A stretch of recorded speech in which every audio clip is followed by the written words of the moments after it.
Oh no, it's been already dubbed in Russia kindergarten, which it is. The people who orchestrate that, they're showmen, they're PR people. They don't. And no, I mean, listen. Two factors influence this decision, which is, of course, the show. First, you have to understand, even when you look at the fate of Kellogg, who is in, then out, who is in, then out. I mean, you can see the chaotic, schizophrenic behavior of the Trump administration in this matter. And this all for the consumption of the hoi polloi in the combined West.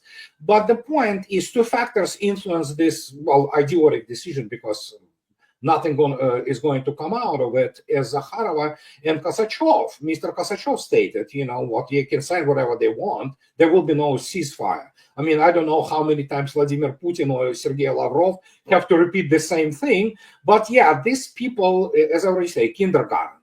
And now it's really good that this ambiguity is gone. We know who Trump is, what his plan, or rather lack thereof, is, and it's good, you know, because there will be, you cannot trust Americans, you cannot negotiate with them, so it's all BS, you know. So, and this is good.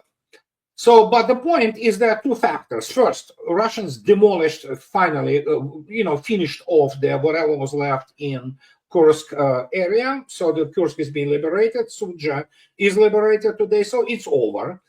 And now Russian troops are in Sumy region. They are also in Dnipropetrovsk region. So, and yeah, the special military operation continues. This is first factor. Second factor, anticipated, expected by anybody who had any brain, failure to split Russia from China or China from Russia. Simple as that. What's left? Nothing.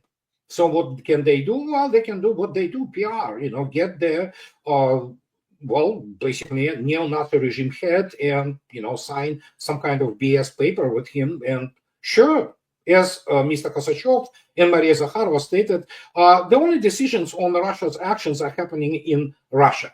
All these ideas that they can somehow press Russia into doing something is, well, it's the general intellectual level, low intellectual level on the combined West side. And what can I say? Yeah, let them play in their, you know, sandbox. So the special military operation continues and will continue until pretty much all objectives are met. In June 2024, we had Vladimir Putin talking about the ceasefire, any sort of negotiations considering ceasefire. He said they have two preconditions. One of them was Ukraine withdraw all the troops, all the forces from Donetsk, Lugansk, Zaporizhia, and Kherson. And the second precondition was to an official declaration by Ukrainians that they're not going to be, they don't want to be part of NATO. These were two preconditions in 2024, in June. Do you think they continue to be the same, or we're going to have more preconditions on the part of Russians in order to achieve I don't know, whatever that would be in dealing with the United States and Ukraine? Yeah, already in January this year, Vladimir Putin reiterated that there will be no ceasefire, there will be no short-term stopping of the hostilities. And the only thing which will happen is that only when Russia's long-term historic objectives of the Russian security will be met, then we may talk, you know. So it was already this year, January 25. So, I mean, they do it to the point that Mr. Peskov came out yesterday and stated, don't listen to all this, you know, Western media, the noise of all those, you know, experts. Listen and read only official statements by the officials of Russian Federation, because the rest of it is there's nothing more than they sell the garbage, as they always do, to Western public, and yeah, they are brainwashed, and so it's easy to manipulate them. But as I don't know how many times it has to be repeated. I don't know. You know, it's just like you repeat, obviously, media and all those guys ignore it. Mr. Rubio said today that they send those things, you know, details, you know, to Russia, of those so-called agreement between Ukraine and United States. The only reason for that, as I already stated, was to avert a catastrophe for the armed forces of Ukraine, because front is collapsing. It's actually the fact when you look attentively at the speed with which everything is developing. And the second is to put some kind of PR trap for Russians. You see, we agreed now on ceasefire. Now Russia doesn't agree on ceasefire, so they want war. Sure, I mean, as already stated, top Russian officials already came out said, sure, do whatever you want. We're going to do what we need, to do. Do you think that in the eyes of the West, Ukraine would benefit from ceasefire? Well, they try to save the whatever remnants of armed forces of Ukraine. They need this 30 days desperately to regroup them primarily, maybe to provide some military assistance, and that's about it. They, again, don't forget, they have about 160,000 18-year-olds, which they still can draft, and then throw them into mid-grinder, which will continue the agony of the combined West slightly longer, and Russian troops already recorded, and this is confirmed, not only 18 years old in Kursk, they're 14 years old. So there you go. Well, they ready to fight to the last Ukrainian. Russia will oblige, So, but that tells you everything you need to know about that. You cannot negotiate with the United States. There's no good faith, and as always, we cheated, we lied, we stole. As Mr. Pompeo once said, that's exactly what it is. So Trump administration is no different, and this is good. But what many people do not know, and we spoke about this, I obviously get invited into Russian media too, So, and when we spoke to our friends, about a couple months ago, the actually directives for the Russian army is very clear. Prepare for the 2025 being the final year of the hostilities, because everything needs to be finished off. So the 2025 is the year of the war for Russians, and they will continue to do what they're doing, annihilating whatever the remains of Ukraine. And again, each time Putin says something, the conditions are much tougher than they were previously. So yeah, there you go. If I were in the Russian government and seeing what's going on with Trump, I would say, what's going on? What are they doing? He said that he's not going to send military aid and intelligence to Ukraine. And right now he says, right now we have some sort of agreement. Let's continue sending aid. I don't know if that would include military aid and intelligence or not. Of course, yeah, that's the only thing they can do. Yeah, absolutely. This is a very childish game, Andrei, when it comes to they are children. Look at them. Although in this particular case, as strange as it may sound, he acts and his administration acts based on, for the first time, probably the real intelligence, which of course, once you have Tulsi Gabbard in place, which she is, and she is a responsible woman, and she is, I think so, she's good for her job. And when the real intelligence starts to pour in with the real kill ratios and what is happening, paradox of this thing is because they act this, because this time they have the real intelligence, and real intelligence tells them what is happening. And as I already stated, the only mobilization reserve Ukraine has is about 160,000 of those 18-year-old kids. The rest of men have been slaughtered, basically, So they fed it into the meat grinder. They will continue to feed it into meat grinder. And I agree, this is kindergarten, childish behavior, but that's what they are. They always were, for the last, 30 years. The times of the responsible statesmen and people who could make proper decisions are over for the combined West, and we will see.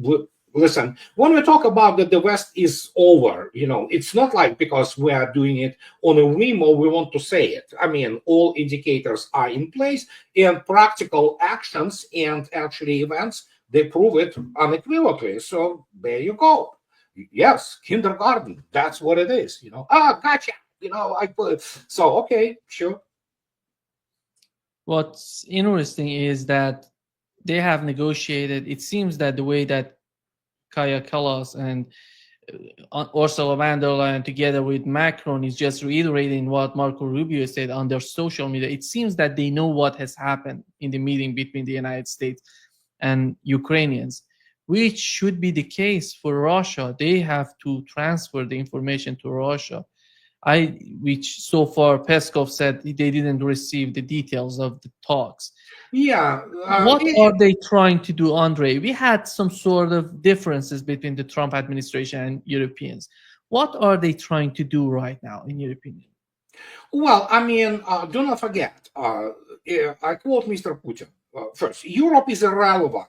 They are puppies. They are chihuahuas. They are little dogs which will run to the feet of their master and wiggle their tails. I'm quoting Putin. So talking about Europe is not even serious matter because these are impotent countries militarily and they are declining industrially. When you look attentively at the pace of the deindustrialization of Europe, it's staggering actually, especially Germany, but not only Germany. When you look attentively at UK, it is a tragedy developing there, basically. They are, I mean, we have people dying from cold. We have the pensioners without, I mean, it's horrible, okay? So, but yeah, these are Europeans. They're not very rebel. I don't buy it for a second. They will continue to vote for whatever they are told to vote for, except for Romanians. When we see now what is happening in Romania. But in terms of Europe, they are chihuahuas. They are at the feet of their master because they are scared crapless, with Trump. And they will continue to, kind of perform some kind of the coordination with the United States. But again, the plan, if you can call it plan, is very simple. It is all primarily for internal consumption. And Trump, being a narcissist and flamboyant hot air balloon, he needs to feel himself important, in some kind of the proceedings which are happening on the global level. And as I already stated, Ukraine being a military defeat for NATO and United States, and obviously, as I already stated in the beginning, the key plan, the Trump thought that he's so irresistible and shiny that, Russians will just absolutely love him. United States tried to use the carrot, so to speak, on Russians, which of course was futile, and that split from China. The United States, for some reason, thinks that they can fight China. Economically, they can't. China is simply overwhelmingly larger economy today. And they thought that, okay, let's split China and Russia, and all those resources which will be free, by charming Russians. Russians are not idiots. They are much more, educated and experienced in the matters of diplomacy. So, and this is not, to say anything particularly offensive, but Russian general staff is older than the United States as a country, So it's just like, you look at this like, yeah, they had this happy, happy decade of 1990s where they could manipulate with Russia, and they had the corrupt and utterly treasonous Russians, so-called Russian elites, which were selling country to the left and to the right, and they still think that this is the case. But they do not understand what they are dealing with. And as I already stated, we have this new generation of people coming out. And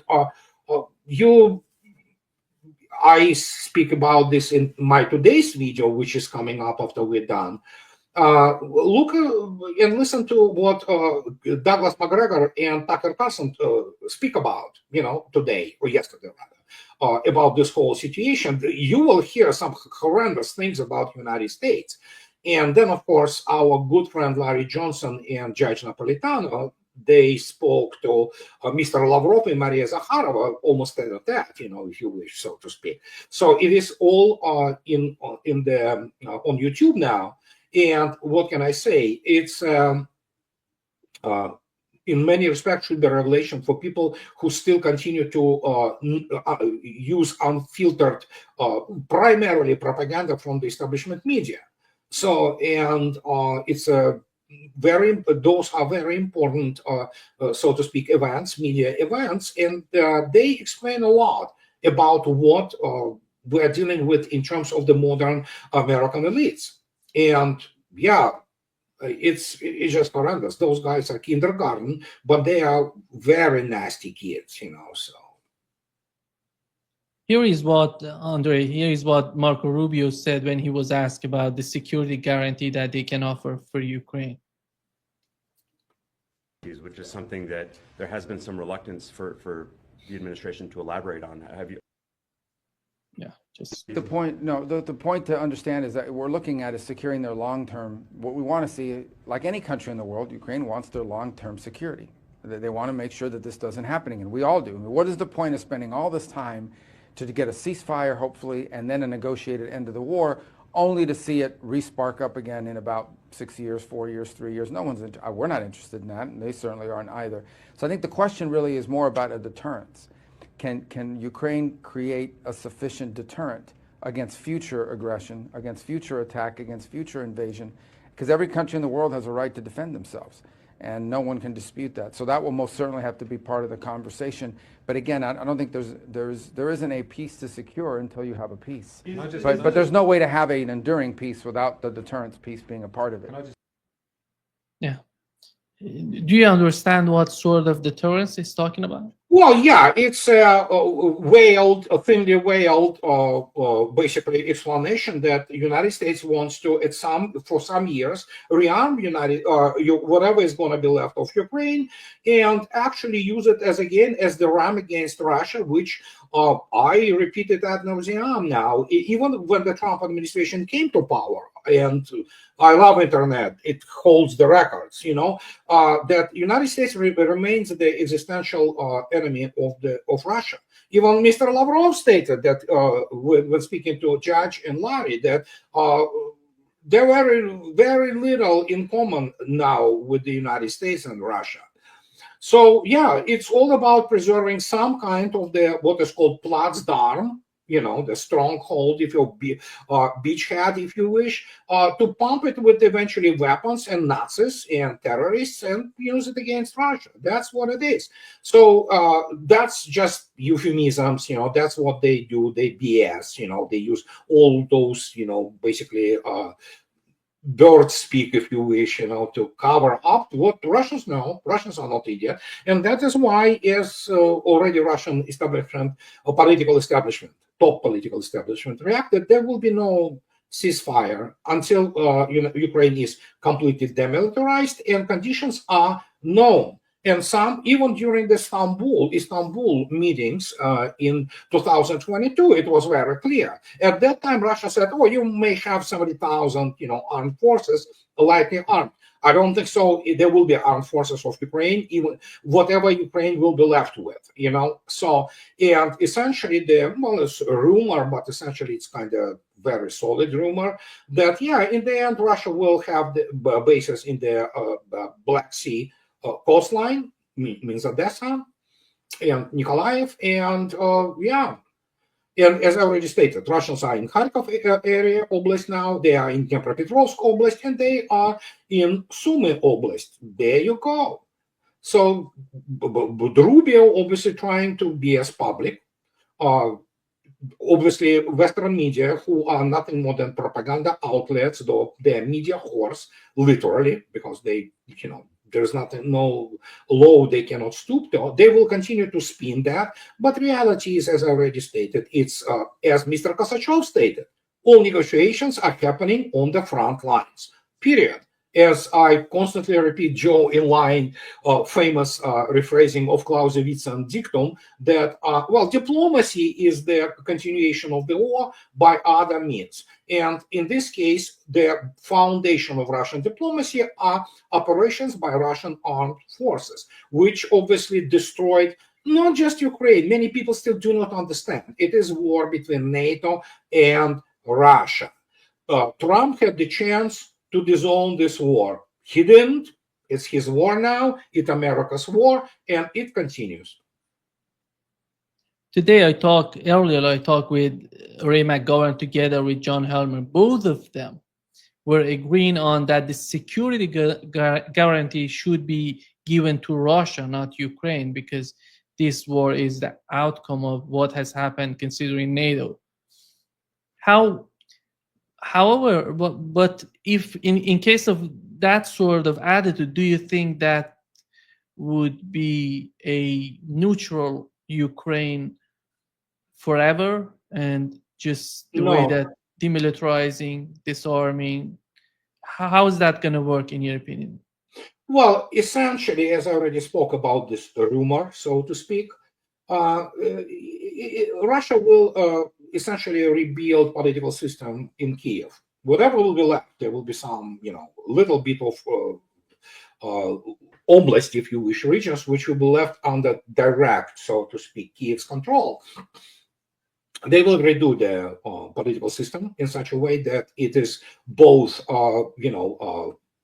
sufficient enough to preserve the rights of the Russian speakers, and that essentially through all kinds of their governmental institutions, including, for example, Department of Education, this undoing of the essentially Nazi indoctrination. That's what it is. That's who they are. Those US aid are, abating Nazis and, war crimes and atrocities. So that will be removed completely. And after that, we will see, if they will endure which I don't think so, because it's going to be a primarily agrarian country.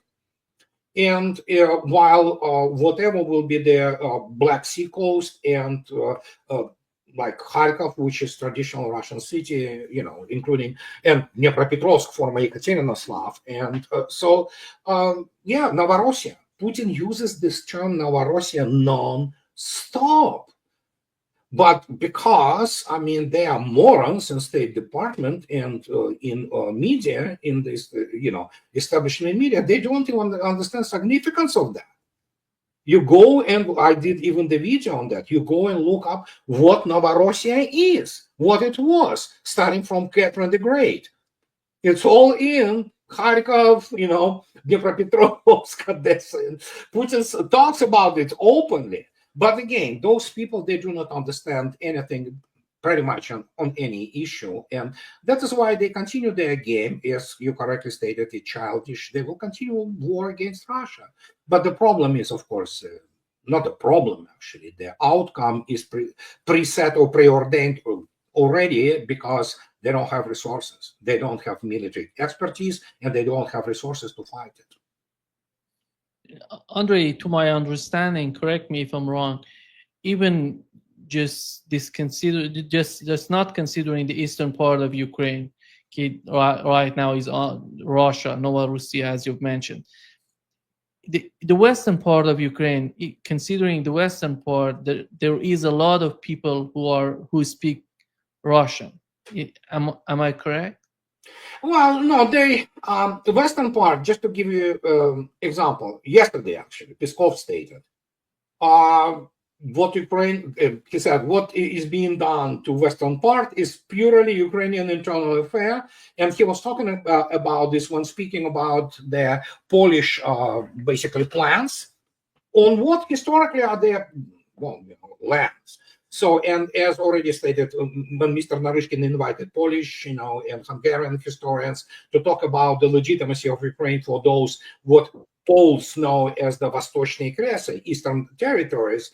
So, yeah, it's probably going to go to Poland, Hungary, Slovakia. They have all those. Romania has the claims on Bukovina.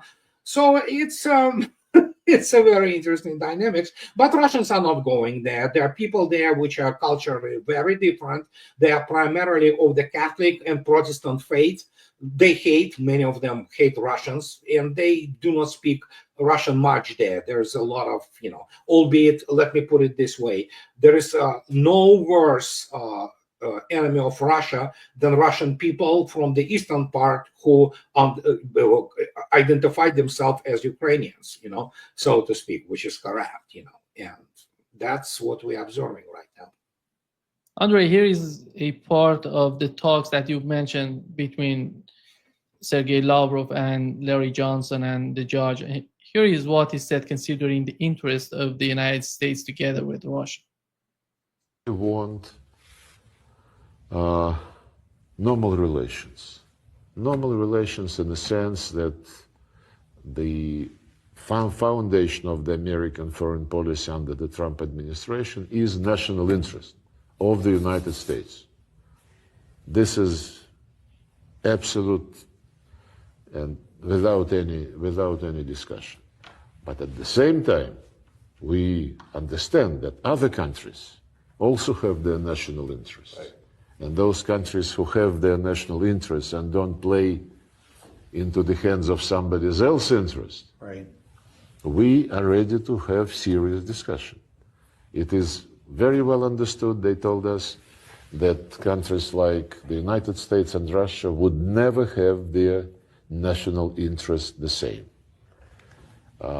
They would not coincide maybe even 50 or less %. But when they do coincide, this situation, if we are responsible politicians, must be used to develop this simultaneous and similar interest into something practical which would be mutually beneficial, be it economic projects, infrastructural projects, something else.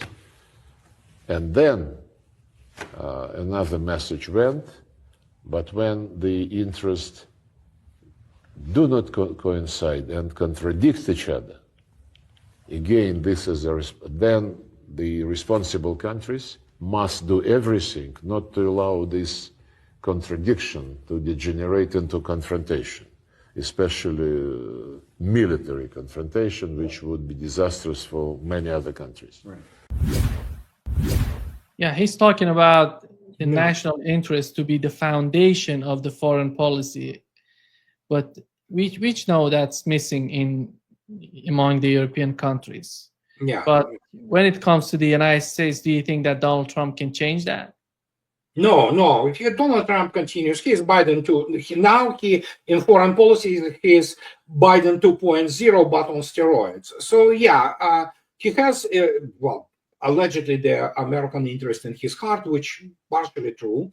But as I already stated, the United States has so many problems at home that he better start solving them. But, United States and its rather highly uncultured, highly uneducated and ignorant, pretty much, establishment, foreign policy establishment, they think that they can continue with this Ukraine adventurism. They can't. United States actually is hollowed out militarily.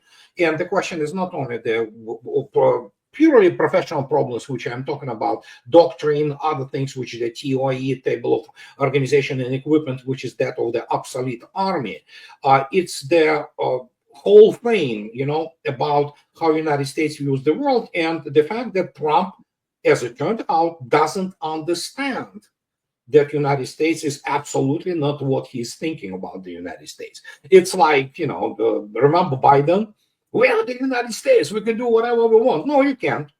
And that's the problem. They do not understand of very severe limitations of American power, while America still retains the status of the superpower. But even here, it's actually, despite the situation that America still has a lot of talent and has some resources, it is impossible to extricate United States from the underneath the absolutely debilitating national debt, and essentially hidden, inflation, which, in order to prevent hyperinflation, United States constantly has to expand somewhere to some markets, or, for example, like Trump says, oh yeah, 51st state Canada, oh, let's get Greenland, let's get something this. Sure, whatever. If it works, it works. But the problem is present system is utterly corrupt and it doesn't function properly. And so if Trump can change something on that matter, possibly he can. But in terms of foreign policy, American foreign policy is highly uninformed and highly uncultured. It always was, but at least before that, you had the generation of the let's say people who remembered World War II. You don't have those people now. You have all those, some idealists, some downright morons who still believe that, oh yeah, we have power. You don't. Militarily, United States now second rate, except for the nuclear weapons and remnants of the U.S. Navy. The U.S. Navy still remains a premier force, and so that's what it is. But nuclear deterrent is, oh my God. The reality of the American nuclear deterrent is pretty grim. That's why Trump wants to, let's do the, nuclear disarmament. Sure. The only reason he does this, not because he wants disarmament. The only reason he wants this because actually, as the Chinese probe has, which is correct in many respects, says if you sit long on the shore of the river, you will see the body of your enemy floating by. And the Russians do exactly the same because they know United States military, the way it's designed, is unsustainable. They cannot sustain it. They cannot sustain its force. They cannot sustain it industrially, technologically, and things like that. And that is why when I say United States lost the arms race, and badly, I mean it. I mean, there is no, some kind of, exaggeration or embellishment of the issue. It's actually probably much worse than I assume. And that's what we have. And in this case, Lavrov is correct. If we have the contradictions, make sure that those contradictions are not irresolvable, which will bring to the conflict. United States cannot fight the conventional war, real conventional. The only thing that it has option is only nuclear weapon. It doesn't have those steps of the ladder, rungs of the ladder, for example, Russia has, because Russia has the escalation dominance in conventional field. United States doesn't have it. United States doesn't have hypersonics. They don't have rationing. They don't have pretty much most of it. And Russians have it. They can do it convention. United States can't. And so as a result, it has only one step, only one rung of the ladder. We either here or we're going and escalate to the nuclear threshold. And that's the danger.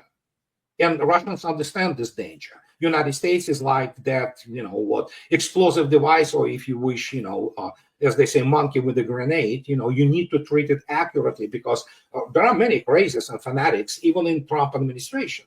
And they are very, very unprofessional. Marco Rubio doesn't have real experience with diplomacy. Neither does Walz in terms of national security. They are primarily all those guys. They grew up on the Patton movie, and they believe in this, pseudo military BS. And the two, critical appointments which Trump really succeeded making was obviously Kash Patel as the, and Tulsi Gabbard. And they are critical in probably, streamlining what essentially came down to, coup d'etat in United States. And obviously, anybody who talks about democracy, they are being laughed at now around the world, So American democracy, we know what it is now. When Donald Trump started talking about the Golden Dome, I was thinking, where does this come from? Why is he talking about the Golden Dome? If he's interested in spending less money in the military, in the military aid to Ukraine and in the Middle East, if the way that he's talking, he has to satisfy the military-industrial complex in the United States. He has to offer them something that would be interested, that they would be interested in. Do you think that's the way? Because we know that Iron Dome didn't work for Israel. No, Golden Dome did not work for the United States. Utter failure. And again, Iron Dome is against the what is called essentially Katyusha rockets, which are nothing more than pipe made, or the cottage industry rockets by Hamas or Hezbollah, which used to be, and they're slow, predictable ballistic targets, And even that, Iron Dome failed.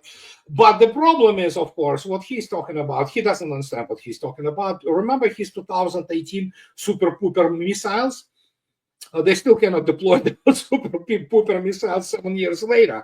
And he meant, of course, the long-range hypersonic weapon, LRHW, the Dark Shadow, whatever the name of this thing is. They still cannot properly deploy it. It's not even in IOC. And actually, the auditors for Pentagon say it's not ready. I mean, they wanted to deploy it again this June of 2025 after 3 relatively successful launches, whatever that means. So yeah, whatever. But the same will go to whatever the Golden Dome is. U.S. air defense is not even in the same league as Russia. And you can look up there, actually, Government Accountability Office report on the issue of the American defense against cruise missiles. Yeah, it's going to be a great. That will be next F-35 program. So a lot of money, a lot of super pooper, just coming up soon, shortly, and then nothing will happen, and they will produce their grossly inferior weapons which do not perform. And yeah, that's the American way, I guess, now to fight wars. Andrei, Donald Trump, as you've mentioned, he's talking about denuclearization, and he's talking basically about the new attitude that he's going to have toward Russia. But when you hear Emmanuel Macron is talking about building new nuclear bombs in order to fight Russia in the future, I don't know, whatever that would be, what's going on in their mind? Are they really serious? Do they really want to go after these sort of programs? Because we know that they're so expensive. They're not. I talked with Colonel Wilkerson, and he said they're so expensive, it's not even a viable choice for them to go after. Macron is a bank teller boy, okay, on the service of Rothschild's family, and that's who he is. He knows nothing about anything. So goes for the French military, and they have independent nuclear deterrent, which is basically they inherited from the true French statesman General de Gaulle. There are no de Gaulles in France, none, not even close, So industrially, it's a midget, really. They have few industries in which they excel. For example, like Airbus, obviously, which still, it's joint, venture, so to speak. They do make decent engines. They can produce like 30 Rafales in like over 7 years. That's pretty much what they can do. They have a decent shipyards in Saint Nazaire, and they can build a nuclear submarine. The rest of it is just they don't have resources to do anything, let alone to have their. Do you remember when the last time they tested ballistic missile, which they carry on their triumphant nuclear powered submarines, strategic missile submarines? I don't. If somebody can, point me out to say, oh yeah, they tested it, and like Russians test them, launch them practically every year, So and you look at this, and they don't have. They're midgets. They cannot produce anything which is adequate for the warfare of the 21st century. These are all legacy weapons, and they're ASMP, whatever the name of their stupid missile, with the range of 300 kilometers. It's nuclear. You stick one on Rafale, and it becomes their strategic nuclear weapon. That's how they call it. It's not strategic. It's nuclear, but it's not strategic.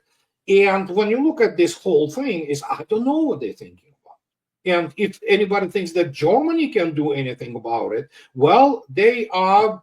I have to tell them wake up and look at the date today, which is of course 2025.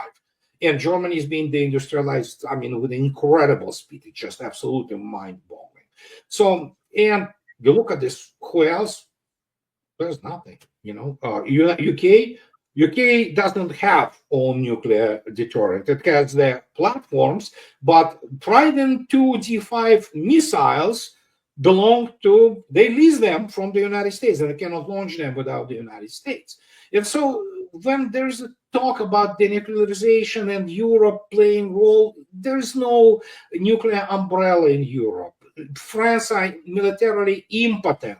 Their nuclear deterrent size-wise compared to Russian is, Russia dwarfs, or order of magnitude, probably 2 orders of magnitude, in its capability.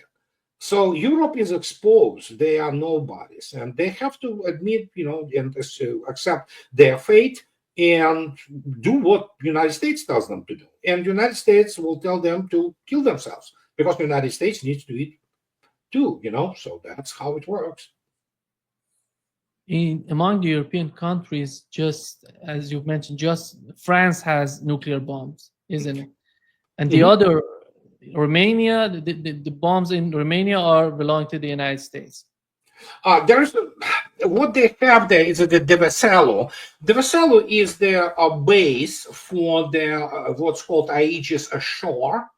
It's nothing more Aegis Ashore than Spy-1D radar, with all this combat information control system, which essentially you can literally, it even looks like the superstructure of the Ticonderoga class cruisers of the US Navy.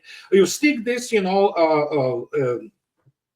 active phased array, active electronically scanned phased array, you stick literally naval MK-41 vertical launch systems there, and whatever you load there, that's why Russia was worrying about this, is that you can load the SM-6 and SM-2 missiles, which are air defense and anti-ballistic missiles like SM-2, but you can load there obviously Tomahawks and some kind of nuclear weapons there, cruise missiles. So that was the main worry. But it's how to say it, those installations, they are not survivable in case of a real conflict, because they know they are not complete idiots there. Okay, there are professionals there, American military professionals who are good level professionals who understand the game, that the first thing they get in case of the, God forbid, some kind of the conflict, they have about 10 minutes. After that, Kinjal flies in, and you not survive. Nobody can survive Kinjal. So, and they cannot intercept it. They can do nothing about it. So they probably, if they have their cruise missiles, they will be able to launch them. But that's after that they have to run immediately because they will be dead. And that's what they have there. Can they place a nuclear weapon there? Not. They better not. They know it's going to be casus belli. So, but they have this installation in Romania. They have the same installation in Poland. But as I already stated, those systems are obsolete. They are not designed to operate within the environment of the strategic and operational strategic hypersonic weapons. They can intercept nothing. So they are primarily the stabilizing factor and basically propaganda thing to, you have to understand. Politicians in Poland or Romania are not very bright people, as they are pretty much everywhere. They don't understand military affairs. They don't understand how it relates to the security. They just know, oh yeah, give us this thing, and we think that this thing gonna work. It's not gonna work.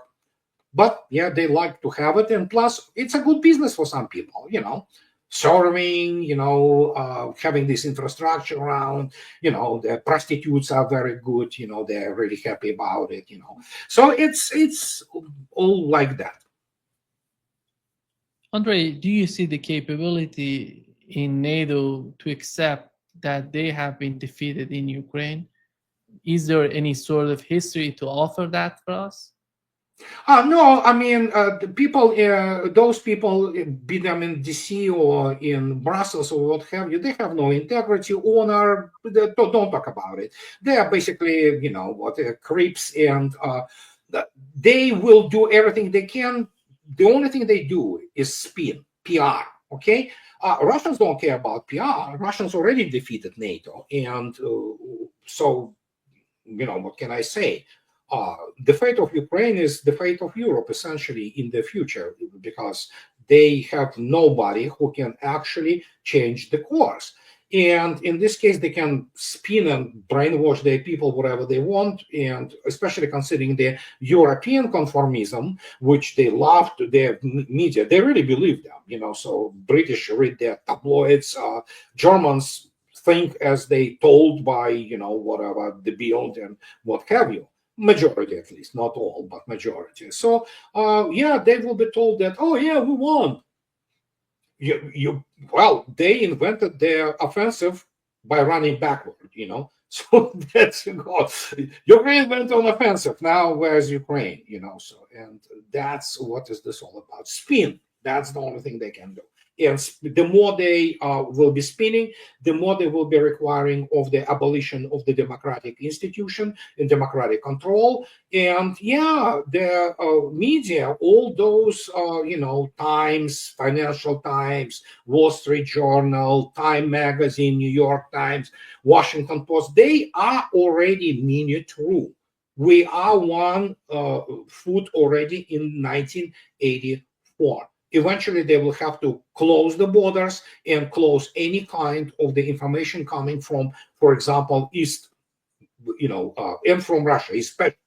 So that is why Peskov essentially saying yesterday, that's what is this all about. Don't read it, don't listen. Listen to what, if you want to know what is happening in Russia, listen to the official statements, because Russians follow their statements. They state the policy, they make policy statements. And this is the fate of combined West, because it has been defeated already. And as I already stated, the background factor, which very few are talking about, they wanted to split Russia from China. Didn't work, and as it shouldn't. Andrei, in this meeting with Sergei Lavrov, he mentioned the nature of the relationship between Russia and China, the way that he was picturing. And I think that the main reason that he was talking about that, it was just showing what's missing when it comes to Russia and the United States. What they don't understand about the nature of the relationship between Russia and China, and how immature is the relationship between Russia and the United States. How, when it comes to Russia and China, what's the main objective of these two countries, which doesn't exist between Russia and the United States? China is gigantic commercial power. And obviously China is interested in the markets, make no mistake. We're all talking about capitalism. Russians are interested in markets. It's a foundation of the geopolitics. But you can have markets by developing them, not exploiting them in the classical colonialism way, when you essentially bring the cheap labor, cheap resources to metropolis, and you do things in metropolis and sell it back to colonies. No, you want their markets developed there because it brings up their general prosperity.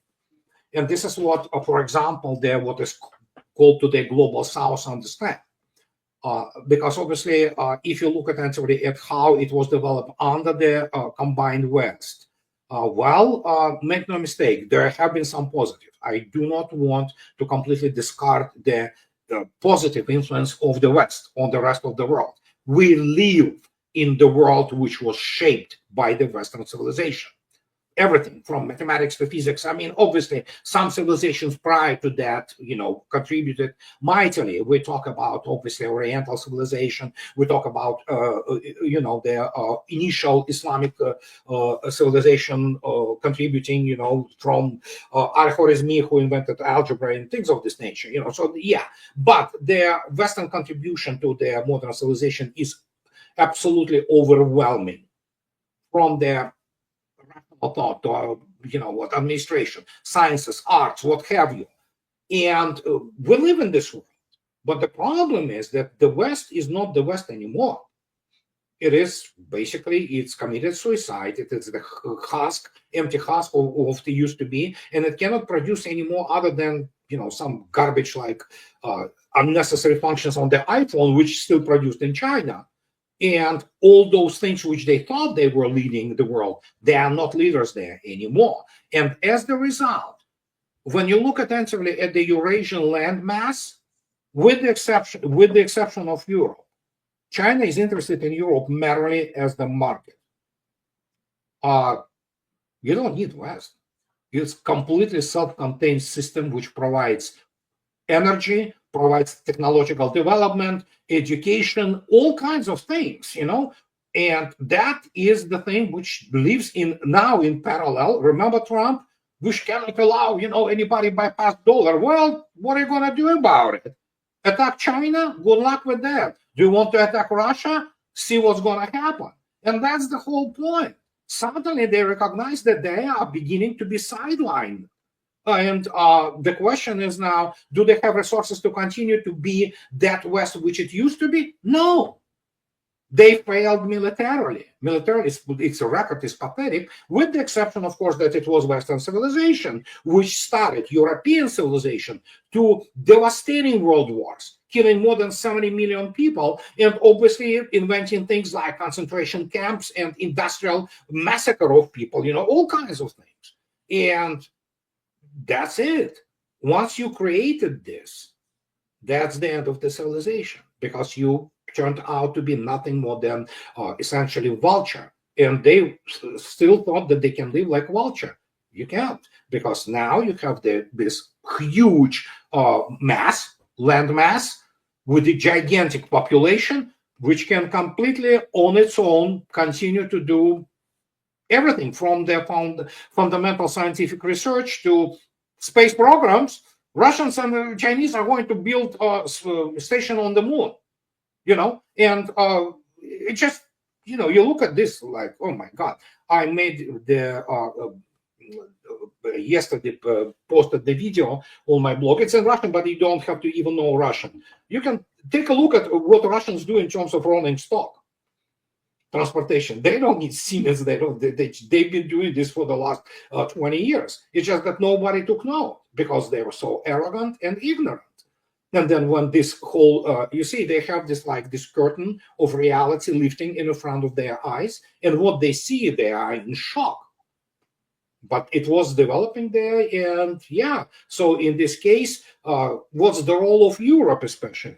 It's a secondary, it's a relatively little peninsula of the Eurasian landmass, which essentially, will fall off as the, center of any kind of the progressive, not progressive in the Western, but progressive for development of the human civilization thought. I mean, there's nothing there.